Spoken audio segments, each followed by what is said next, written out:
Hello students. बच्चों, आज हम एक ऐसा टॉपिक पढ़ेंगे जो कॉमन है बहुत सी क्लासेस के लिए। ये टॉपिक आप बहुत पहले से पढ़ते आ रहे हो। ये 10th वाले बच्चों के लिए भी इम्पोर्टेंट है एज वेल एज 11th वाले बच्चों के लिए भी, और जो नीट के लिए और एनटीएससी के लिए प्रिपेयर कर रहे हैं उनके लिए भी।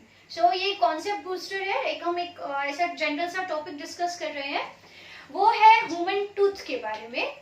हम ह्यूमन टीथ के स्ट्रक्चर्स देखो। ह्यूमन टीथ की अगर हम बात करें तो हमारी जो डेंटिशन है it is diphyodont, thecodont and heterodont. ठीक है, जब हम कहते हैं डाइफायोडोंट इट मींस हमारी एंटायर लाइफ में we have two sets of teeth. एक होते हैं मिल्क टीथ जो कि टेम्पररी होते हैं, और उनके टूटने के बाद जो टीथ आते हैं वो परमानेंट होते हैं। So there are two sets of teeth, permanent and temporary. So this type of dentition is diphyodont. Next मैंने वर्ड बोला हेट्रोडोंट, बिकॉज जो हमारी ओरल कैविटी में टीथ हैं वो सारे एक जैसे नहीं हैं, वो फंक्शनली और स्ट्रक्चरली भी अलग अलग टाइप के हैं। So there are 4 types of teeth in our buccal cavity. कौन कौन से हैं? Incisors, canines, premolars and molars. Okay, जो ये स्ट्रक्चर यहाँ मैंने ड्रॉ किया हुआ है ये हमारे लोअर मोलर का है, मींस मोलर टूथ है, और जो हमारे नीचे वाले जॉ में प्रेजेंट है। ओके, साथ ही साथ जब मैंने बोला थीकोडोंट, तो थीकोडोंट का मतलब है कि teeth are embedded into the sockets of jaw bones, कि जो हमारे जॉ की यानी जबड़े की जो बोन्स होती है उनके अंदर हमारे टीथ पूरे धसे हुए होते हैं, सो इजिली टूटते नहीं है। तो ऐसे जो टीथ है which are embedded into the sockets of jaw bones, उन टीथ को हम कहते हैं thecodont. So we are diphyodont, we are heterodont and हमारे टीथ कैसे हैं? Thecodont, means teeth are embedded into the sockets of jaw bones. Okay, तो आज हम एक टूथ का स्ट्रक्चर डिस्कस करेंगे। This is lower molar. हालांकि जो रूट्स की बात करें और थोड़ा सरफेस की बात करें, शेप की बात करें, तो अदरवाइज सारी चीजें सेम ही होती है हर एक टूथ में। तो आज हम जो टूथ का स्ट्रक्चर पढ़ेंगे उसमें बेसिक चीजें पढ़ते हैं पहले। जैसे पार्ट्स क्या क्या है। देखो, जब आप एक टूथ को देखते हो तो आपको कुछ पार्ट तो टूथ का बाहर नजर आता है गम्स से। जो हमारे गम्स हैं, मसूड़े जो हैं हमारे, तो टूथ का जो पार्ट गम्स से बाहर है, ठीक है, जो फंक्शन कर रहा है खाने को च्यूइंग करने का, च्यू करने का, जो पार्ट बाहर दिख रहा है दैट पार्ट इज क्राउन। फिर बीच में एक नैरो सा पार्ट है जहां से टूथ इस गम्स के साथ फ्यूज्ड है, ये वाला पार्ट है नेक। और टूथ का वो पार्ट जो हमारे जॉ के अंदर है वो पार्ट है root. So there are 3 regions of a tooth: crown, neck and root. Okay, अब हम बात करें टूथ के स्ट्रक्चर की, तो क्या क्या पार्ट्स आपको टूथ में मिलेंगे। पहला स्ट्रक्चर है enamel, second part is dentine, third part is pulp cavity. ठीक है, पल्प कैविटी के अंदर आपको देखो, ये मैंने ब्लड वेसल बनाई है रेड कलर से। जो मैंने वेसल बनाई है दिस इज आर्टरी, ये आर्टरी है। और जो ब्लू कलर से मैंने वेसल बनाई है दिस इज अ वेन। ये नर्व सेल बनाई है मैंने। पहले मैं इसका नोमेनक्लेचर ही कर देती हूँ, इसके सारे पार्ट्स का नाम लिख देती हूँ। जो ब्लू मैंने यहाँ बाउंड्री बनाई है दिस इज सीमेंटम।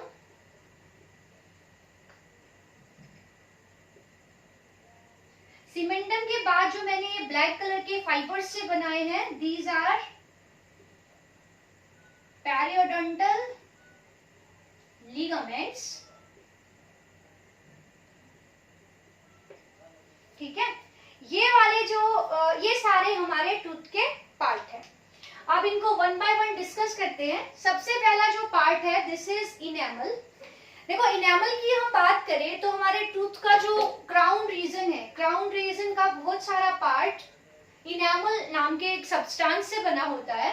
इनेमल खुद बना होता है इनऑर्गेनिक केमिकल से। कौन कौन से? Calcium carbonate and calcium phosphate. तो ये यहाँ पे calcium carbonate and calcium phosphate से बना होगा, और कैल्सिफिकेशन के कारण मीन्स कैल्शियम के कारण ये इनामल बहुत ही हार्ड होता है. In fact it is the hardest substance of our body. हमारी बॉडी का सबसे हार्ड सब्सटेंस. जब हम टिश्यू की बात करते हैं तो वी से कि bone is the hardest tissue of our body, but जब हम एक सब्सटेंस की बात करें तो सबसे हार्डेस्ट सब्सटेंस कौन है हमारे बॉडी का? Hardest substance is enamel. Okay, तो इनामल बना किससे है? Calcium carbonate and calcium phosphate से. It is the hardest substance of our body. और इनामल बनाने वाली सेल्स को means enamel secreting cells are called ameloblast. जो सेल्स इनामल बनाएगी उन्हें हम एमिलोब्लास्ट कहेंगे. ओके, याद रहेगा इनामल का मेजर 90% से भी ज्यादा part calcium carbonate and calcium phosphate से बना है. It is the hardest substance of our body. It is harder than bones and साथ ही साथ जो सेल्स इसको सिक्रीट करती है those are called as ameloblast. Next to it is dentine. जो डेंटाइन मैंने यहाँ पे देखो ग्रीन कलर से जो ये पूरा पार्ट रिप्रेजेंट किया है, this green coloured portion is dentine. Dentine भी इनामल की तरह कैल्शियम से ही बना होता है. यहाँ भी कैल्शियम प्रेजेंट होता है अराउंड 70%. और dentine is harder than bones. Bones से ये भी हार्ड होता है. और डेंटाइन का फंक्शन है टूथ को एक रिजिडिटी देना और साथ में टूथ की शेप को मेंटेन करना. सो ये शेप को मेंटेन करता है और टूथ को रिजिडिटी देता है. साथ ही साथ जो सेल्स डेंटाइन बनाती हैं उन्हें हम कहते हैं ओडोंटोब्लास्ट. तो ये दोनों सेल्स के नाम याद करना कि enamel forming cells are ameloblast while dentine forming cells are odontoblast. Clear? तो ये डेंटाइन पूरा जो भी ग्रीन कलर का पार्ट आपको इस टूथ में नजर आ रहा है, this part is dentine. Next to it जो रेड कलर की बाउंड्री मैंने बनाई है, देखो यहाँ से मैंने पूरा यहाँ अंदर तक ये आपको रेड कलर की पूरी बाउंड्री नजर आ रही है. तो ये जो हिस्सा इस बाउंड्री के अंदर कवर्ड है, this whole part is pulp cavity. This is the living part of a tooth. Means देखो इससे पहले जो दोनों पार्ट्स हैं इनेमल एंड डेंटाइन, इनके अंदर सेल्स प्रेजेंट नहीं है. ये केमिकल से बने हुए पार्ट्स हैं. पल्प कैविटी के अंदर ब्लड वेसल्स भी प्रेजेंट है एंड कनेक्टिव टिश्यू प्रेजेंट है एंड नर्व सेल्स भी प्रेजेंट है. तो टूथ का जो लिविंग वाला पार्ट है उसको हम कहते हैं पल्प कैविटी. तो दिस पार्ट ये क्राउन वाले रीजन से ही प्रेजेंट है और रूट तक जा रहा है. सो दिस पार्ट ये रेड कलर का देखो जितना भी हिस्सा रेड कलर में आपको नजर आ रहा है, this whole part is pulp cavity. और पल्प कैविटी के अंदर कनेक्टिव टिश्यू प्रेजेंट है और इस कनेक्टिव टिश्यू को हम कहेंगे पल्प. और पल्प के अंदर ब्लड वेसल्स है मींस आर्टरी वेन्स है. साथ ही साथ नर्व सेल्स भी हैं और लिम्फेटिक वेसल्स भी हैं. तो पल्प कैविटी के अंदर आपको lymphatic vessels, blood vessels and nerve cells भी मिलेंगी. तो पल्प कैविटी के अंदर जो भी टिश्यू प्रेजेंट होगा दैट इज कॉल्ड पल्प. और इस पल्प के अंदर आपको क्या क्या मिलेगा? ब्लड वेसल्स, ये मैंने बनाई है रेड कलर की ब्लड वेसल आर्टरी बनाई है. ब्लू कलर की ब्लड वेसल वेन है और इधर मैंने ब्लैक कलर से जो बनाई है this is a nerve cell. Okay, तो दिस इज पल्प कैविटी. अब देखो पल्प कैविटी का जो हिस्सा ये वाला पार्ट, ये रूट है ना पूरा यहाँ से, तो रूट के अंदर पल्प कैविटी का जो ये पार्ट है इसको हम कहते हैं रूट कैनाल. ठीक है, तो पार्ट या एक्सटेंशन, यहाँ पे देखो एक्सटेंशन ऑफ पल्प कैविटी किस वाले पार्ट में? इनटू नेक. तो पल्प कैविटी का जो हिस्सा टूथ के नेक के अंदर गया हुआ है, ये दो पार्ट्स मैंने बनाए हैं, दिस एंड दिस. तो ये वाला पार्ट क्या है? This is root canal. आप जब अब आजकल जब भी आपको सपोज आपको टूथ कर रहा है और आप किसी डेंटिस्ट के पास गए हो, तो डेंटिस्ट आपको कहता है कि आपको रूट कैनाल ट्रीटमेंट यानी आरसीटी कराना पड़ेगा. आजकल डेंटिस्ट बहुत कॉमनली ये वर्ड यूज कर रहे हैं कि आरसीटी कराना पड़ेगा. तो वो आरसीटी क्या है यानी रूट कैनाल ट्रीटमेंट क्या है? देखो आपको कैविटी होना शुरू हुई, तो जो बैक्टीरियम है सबसे पहले वो इनेमल को खत्म करेंगे, उसके बाद डेंटाइन में इन्फेक्शन करेंगे और फिर वो इन्फेक्शन पहुंच जाएगा हमारी पल्प कैविटी तक। तो वो बैक्टीरिया पल्प कैविटी तक पहुंच गए। जब बैक्टीरियम हमारे इनेमल डेंटाइन को डैमेज करके पल्प कैविटी तक पहुंचेंगे तो क्योंकि इसमें सेल्स प्रेजेंट है, मतलब यहाँ पे सेंसेशन होगा और हमें हमारा टूथ एक करने लगेगा, दर्द करने लगेगा। हमें फील होगा कि we should see a dentist. तो हम किसी डेंटिस्ट के पास गए और डेंटिस्ट बोलता है कि आपका जो इन्फेक्शन है वो पल्प कैविटी तक जा चुका है, हमें रूट कैनल ट्रीटमेंट करना पड़ेगा। तो उसमें क्या करते हैं, उसमें करते क्या है कि इनामल के थ्रू क्राउन के थ्रू एक होल करते हैं और पल्प कैविटी से पल्प को निकालते हैं, क्योंकि उस पल्प के अंदर बैक्टीरिया भी है। पल्प कैविटी से पल्प को निकालेंगे और इसको पूरा बैक्टीरियम यहाँ से खत्म करेंगे, बैक्टीरिया जो यहाँ ग्रो किए हुए हैं, और फिर यहाँ से क्राउन वाले रीजन को दोबारा से हील कर देंगे।